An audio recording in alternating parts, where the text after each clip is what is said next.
Hello, today I want to share with you this lip exfoliator by Snow, but first I want to give a shout out to the brand who sent it to me in exchange for sharing my thoughts with you. I have issues with my lips. It doesn't matter the time of year it is. If I've been outside and it's remotely windy or whatever, my lips will get chapped and I immediately continue to lick them, trying to moisten them, and they just get more and more chapped.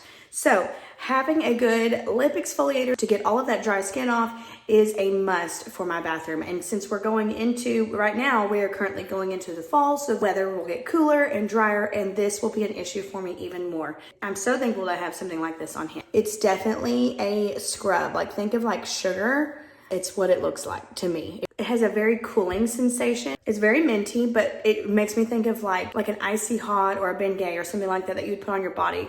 But it doesn't like taste like that. It just reminds me of that. So it's definitely a cooling effect. So that is something to keep in mind when you're using this, is if you want that sensation on your lips. When I'm exfoliating, I actually will put it all over my lips and it'll naturally get like outside of my lips, right? And so that cooling sensation actually will end up being all right here, which when my lips are chapped, I don't mind that feeling. I know, sometimes you put stuff on your lips when they're chapped and it burns. But then you give it a moment or two and it starts feeling better.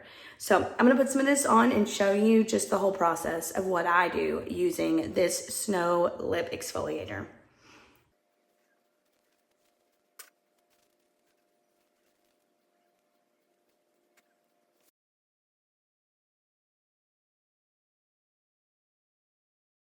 So you saw me use my fingers. That's how I prefer to use any kind of exfoliator on my lips. However, it does come with this, and it has this spinning ball on the end of it that will roll over your lips, and it feels great. It's cool, it feels great. I just find using my fingers to be the best way to apply this. However, it does come with this, and I think this is pretty stinking cool. There you have it. If you are looking for a good, soothing, cooling lip exfoliator, this is definitely one that I would check out for sure.